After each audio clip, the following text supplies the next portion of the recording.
Hello everyone, मैं राजू भंडारी आप सबका स्वागत करता हूं अपने चैनल इलेक्ट्रिकल अड्डा में। जैसा आप सबको बताया कि हम अन्योन्य प्रेरण पढ़ रहे थे, ठीक है। तो अन्योन्य प्रेरण की गणना हम कर रहे थे। पहले हमने किसके कारण निकाला था, इससे पहले जिससे पहले वाली वीडियो थी हमारी, उसमें हमने किसी कुंडली के कारण, दो कुंडली के कारण उसके केंद्र पे चुंबकीय क्षेत्र निकाला था, ठीक है। आज हम किसके कारण निकालेंगे, परिनालिकाओं के कारण, है ना। पिछली बार हमने किसके कारण था, किसके कारण निकाला था, कुंडलियों के कारण। ऐसे कुंडली थी हमारे पास दो, उसके केंद्र पे निकाला था। आज हमारे पास दो परिनालिकाएं, और ठीक है। और कैसे रखी हुई दोनों परिनालिकाएं, को एक्सली रखी हुई है, यानी समाक्ष रखी हुई है, ठीक है। तो उनके कारण आपका अन्योन्य प्रेरण निकालना है आपको। तो मैं बताता हूँ किस तरीके से रखनी है आपको। तो जैसे मान लो मैंने एक कुंडली आपकी इस तरीके से बनाई थी पिछली बार, तो एक कुंडली आपकी ऐसी है और इसी का ऐसी ही एक कुंडली आपको ऊपर की तरफ रख देना है, ठीक है। तो मैं इसका डायग्राम बनाता हूँ, कैसे बनाना है इसको, देखो। जैसे मान लो आपने एक कुंडली है आपके पास ये, ठीक।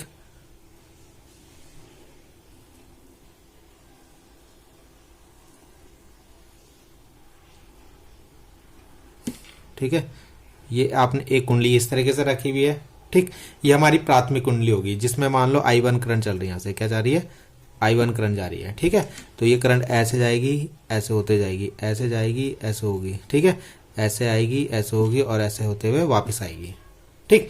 तो ये तो हो गई हमारी प्राथमिक कुंडली।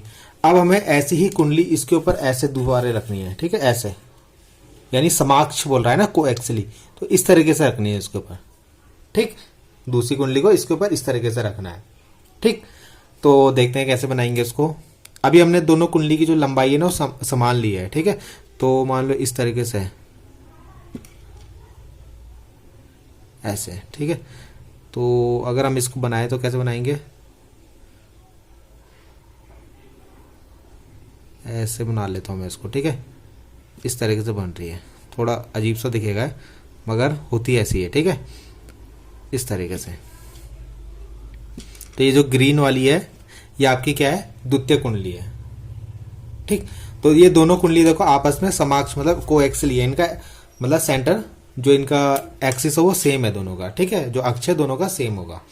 अब जो प्राथमिक कुंडली होगी, ठीक, जो यहाँ पे प्राथमिक कुंडली होगी वो एक चुंबकीय क्षेत्र बनाएगी। क्या बनाएगी, एक चुंबकीय क्षेत्र बनाएगी, ठीक। अब यहाँ पे देखो चुंबकीय क्षेत्र की दिशा कैसे होगी। अगर आपकी करंट ऐसे जा रही है, तो अगर आप करंट की डायरेक्शन में अपनी उंगलियों को रखो, तो जिस साइड अंगूठा होता है उस साइड आपका क्या होता है, चुंबकीय क्षेत्र की दिशा होती है, ठीक है। अगर आप देखो तो करंट ऐसे जा रही है और ऐसे होते हुए बाहर आएगी, ठीक है। तो करंट की दिशा में आपने क्या करा, उंगलियों को मोड़ा, तो जिस साइड आपका अंगूठा होगा उस साइड क्या होगी, चुंबकीय क्षेत्र की दिशा। तो अगर हम देखें तो चुंबकीय क्षेत्र की दिशा हमारी ऐसे जा रही है, यहाँ से, ठीक है, ऐसे जाएंगे। तो ये क्या हो गया आपका चुंबकीय क्षेत्र बी, ठीक है। तो यहाँ पे जो ये चुंबकीय क्षेत्र कौन बनाएगा, प्राथमिक कुंडली बनाएगी। तो इसलिए इसको B1 ले लेता हूँ। कितना ले लेता हूँ, B1, ठीक है। क्योंकि आपकी प्राथमिक कुंडली में करंट चल रही है ना, तो वो आपका क्या बनाएगी, चुंबकीय क्षेत्र बनाएगी B1, ठीक। और इसके कारण क्या होगा, अब इसके कारण क्या होगा, जो द्वितीय कुंडली है ना आपकी, उसमें भी क्या होगा, ये जो प्राथमिक कुंडली का जो चुंबकीय क्षेत्र है वो द्वितीय कुंडली में टच होगा, ठीक।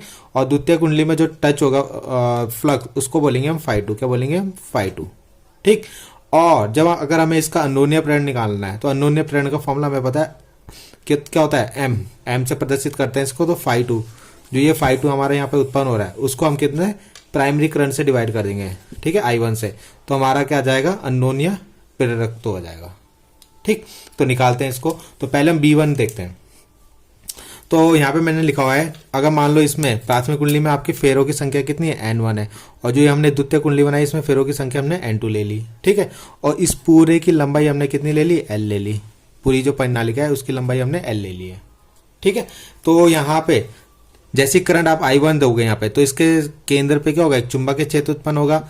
इस चुंबकीय क्षेत्र की वैल्यू कितनी होगी, B1 इक्वल टू, क्या लेते हैं हम फॉर्मूला, क्या लेते हैं, फॉर्मूला हमारा होता था μ0, ठीक है।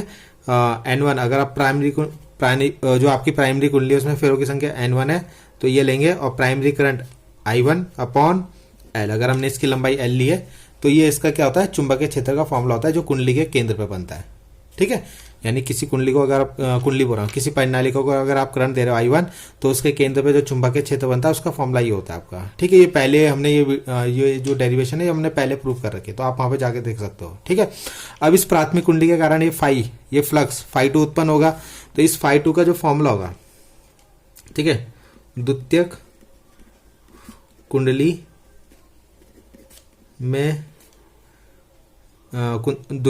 में उत्पन्न फ्लक्स। ठीक है, तो जो फ्लक्स होगा φ2 वो कितना होगा, वो कैसे निकालेंगे, तो फाई का फॉर्मूला होता है आपको पता है B इंटू ए होता है। क्या होता है, B इंटू ए।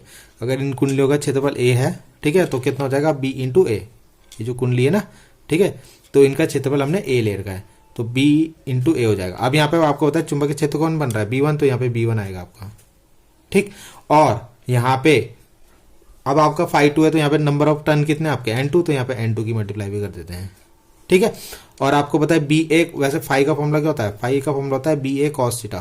कितना होता है, BA cos थीटा, तो साथ में क्या आएगा आपका cos थीटा भी आ जाएगा।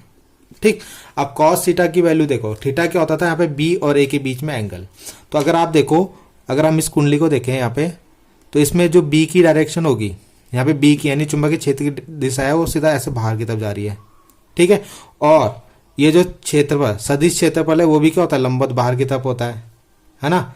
जो सदिश क्षेत्रफल लेते हैं हम, वो भी कहाँ की तरफ लेते हैं, सीधा बाहर की तरफ। दोनों के बीच में कितने 0 डिग्री का एंगल बन रहा है, तो यानी cos 0 कितना होता है 1, तो ये तो हट जाएगा। तो केवल φ2 का फॉर्मूला क्या बनेगा आपका, B1A इंटू N2। अब B1 की वैल्यू रख दो यहाँ से, तो यहाँ से φ2 आ जाएगा आपका μ0 N1 I1 upon L into A into N2। ये φ2 आ गया। अब मैंने बताया था इसको I1 से डिवाइड कर देना, तो इसका आपका अन्योन्य प्रेरकत्व आ जाएगा। ठीक है, तो यहाँ पे लिखेंगे हम, दिख रहा है आपको, ठीक है, अन्योन्य प्रेरकत्व। तो अन्योन्य प्रेरकत्व कैसे निकालेंगे, M इक्वल टू कितना आता है φ2 अपॉन I1। तो φ2 की वैल्यू कितनी है, μ0 N1 I1 A N2 upon L। ठीक है, और नीचे I1, तो I1 से I1 कट जाएगा, तो M की वैल्यू आ गई आपके पास। इतनी ही ये डेरिवेशन थी। ठीक है, L इतना आपको करना है इसमें। तो ये आपका क्या आ गया, परिनालिका का अन्योन्य प्रेरकत्व आ गया आपका M।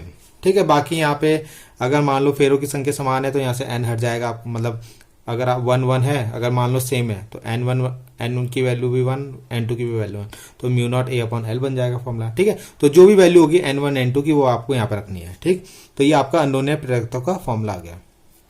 तो इतना ही आपको इस डेरिवेशन में करना है।